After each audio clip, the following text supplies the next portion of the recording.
HIV, AIDS is one of the most significant global health crises in modern history, having claimed millions of lives since it was first identified. Its story begins in the late 20th century, when unusual cases of immune deficiency started surfacing among otherwise healthy individuals, particularly in the gay communities of major cities like New York, San Francisco, and Los Angeles. These patients were developing rare forms of cancer, such as Kaposi's sarcoma, and opportunistic infections like pneumonia caused by Pneumocystis jirovecii, which were typically only seen in individuals with severely compromised immune systems. In June 1981, the U.S. Centers for Disease Control and Prevention, CDC, published the first official report on what would later become known as Acquired Immune Deficiency Syndrome, AIDS. At first, the cause of AIDS was unknown, leading to widespread fear and misinformation. It was clear that the disease affected the immune system, but how it was transmitted or why certain populations seemed more vulnerable remained a mystery. In 1983, French scientists at the Pasteur Institute, led by Dr. Luc Montagnier, made a breakthrough by identifying a new virus, which they named lymphadenopathy-associated virus, LAV, as the cause of AIDS. Around the same time, Dr. Robert Gallo's team in the US independently discovered a similar virus, which they named Human T Lymphotropic Virus 3, HTLV3. It was soon established that both teams were describing the same virus, and in 1986, it was officially named Human Immunodeficiency Virus, HIV. The discovery of HIV provided crucial insight into how AIDS develops and opened the door to research aimed at diagnosing, preventing, and treating the virus. HIV is a retrovirus, meaning that it uses an enzyme called reverse transcriptase to convert its RNA into DNA, which is then integrated into the host's genome. This integration allows the virus to hijack the host's cellular machinery to replicate itself. HIV primarily targets CD4+ T cells, a type of white blood cell that plays a central role in coordinating the immune response. As the virus replicates, it gradually destroys these cells, weakening the immune system and leaving the body vulnerable to opportunistic infections and certain cancers. Over time, as CD4+ T cell counts drop below a critical threshold, an individual infected with HIV is diagnosed with AIDS.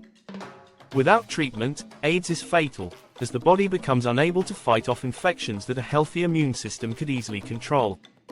HIV is transmitted through contact with certain bodily fluids, including blood, semen, vaginal fluids, rectal fluids, and breast milk. The most common routes of transmission are unprotected sexual contact, sharing of needles or syringes, and from mother to child during childbirth or breastfeeding. Early in the epidemic, before these transmission pathways were fully understood, HIV spread rapidly through populations, particularly in communities where risky behaviors, such as unprotected sex or intravenous drug use, were prevalent. The early 1980s also saw widespread panic and stigma surrounding the disease. Many people believed that HIV only affected gay men, leading to its original moniker as the gay plague. This misconception fueled discrimination and slowed public health efforts to combat the spread of the virus. In the years following the discovery of HIV, researchers raced to develop diagnostic tests and treatments for the virus.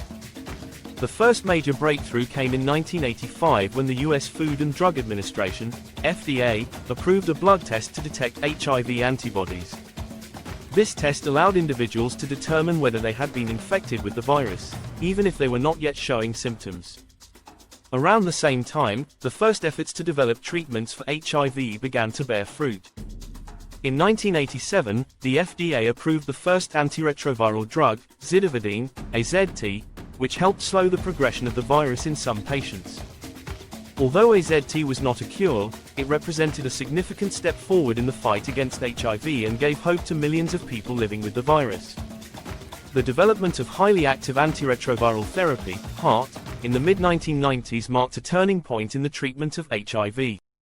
HAART, which involves the use of a combination of antiretroviral drugs, was far more effective than earlier treatments at suppressing the virus and preventing the onset of AIDS.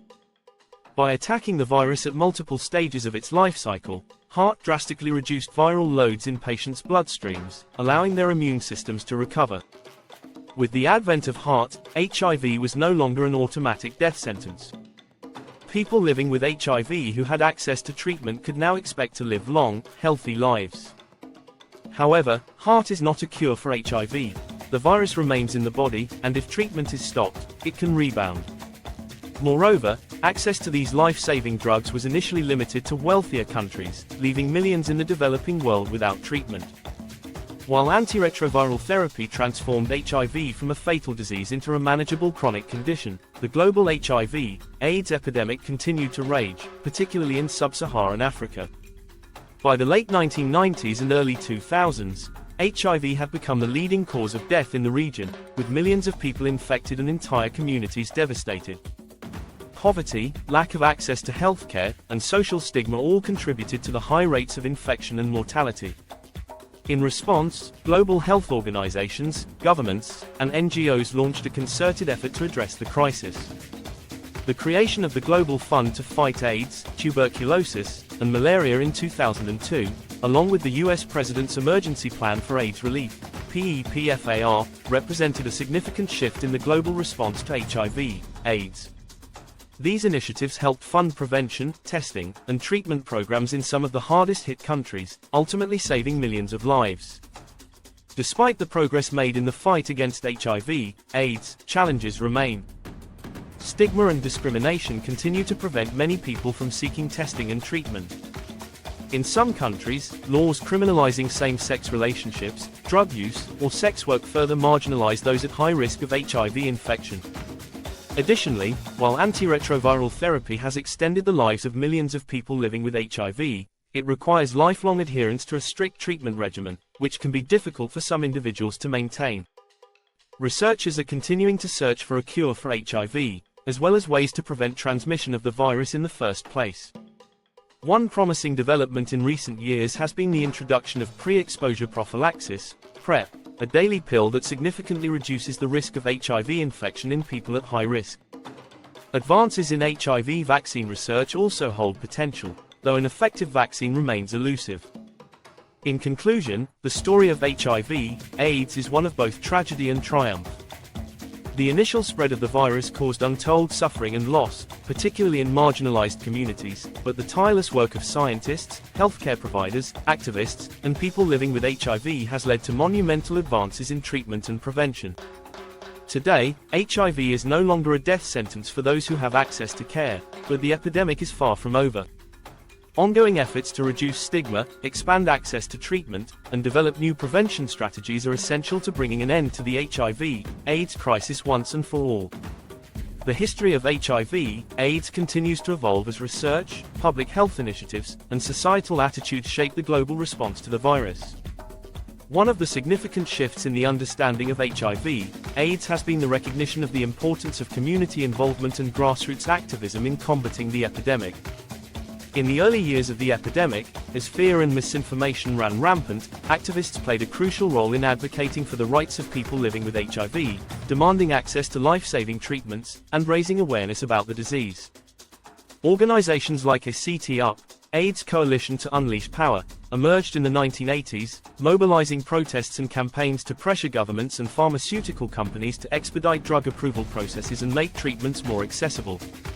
The activism of these groups not only influenced policy changes but also fostered a sense of community and solidarity among those affected by the virus, emphasizing that individuals living with HIV were not alone in their fight. As the understanding of HIV/AIDS progressed, so too did the strategies for prevention. Education about safer sex practices became a cornerstone of public health campaigns aimed at reducing transmission rates. Condom distribution, needle exchange programs for intravenous drug users, and comprehensive sex education in schools were implemented in various countries to help curb the spread of HIV. In addition, awareness campaigns began to highlight the importance of regular testing and early diagnosis. The development of rapid testing methods allowed individuals to learn their HIV status within minutes, encouraging more people to get tested and seek treatment if necessary. These prevention strategies contributed to significant declines in new infections in many regions, particularly among high-risk populations. However, disparities in access to these resources persisted, with marginalized communities often facing barriers that hindered their ability to access education, testing, and treatment. In recent years, scientific advancements have further changed the landscape of HIV treatment and prevention. Long-acting injectable antiretroviral therapies have been developed, allowing individuals to receive treatment every few months instead of daily pills. This innovation has the potential to improve adherence to treatment and reduce the burden on patients. Additionally, research into broadly neutralizing antibodies, bNAbs, offers hope for both treatment and prevention.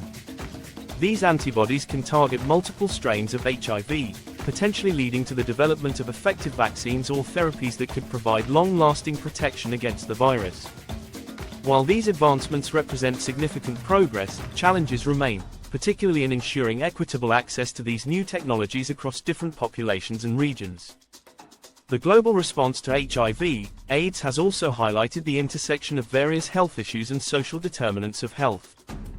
County infections with other diseases, such as tuberculosis, TB, and hepatitis, are common among people living with HIV, requiring integrated care approaches to address the complexities of their health needs.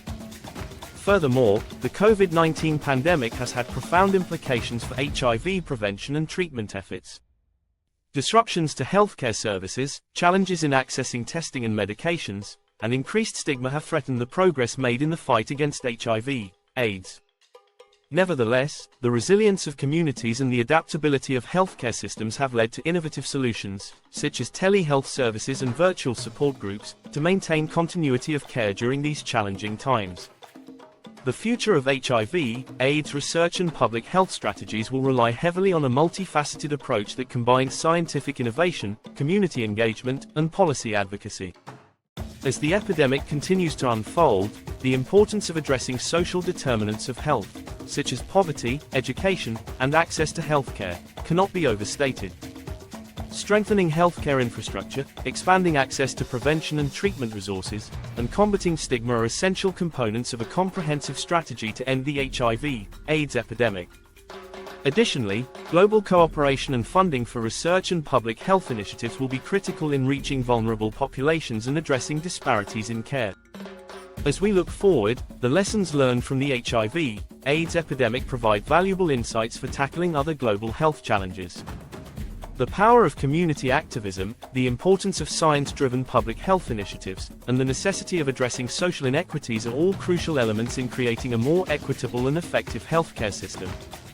By fostering a culture of empathy, understanding, and collaboration, we can continue to make strides toward a world where HIV/AIDS is no longer a public health crisis but a manageable health condition, ultimately working toward the goal of ending the epidemic once and for all.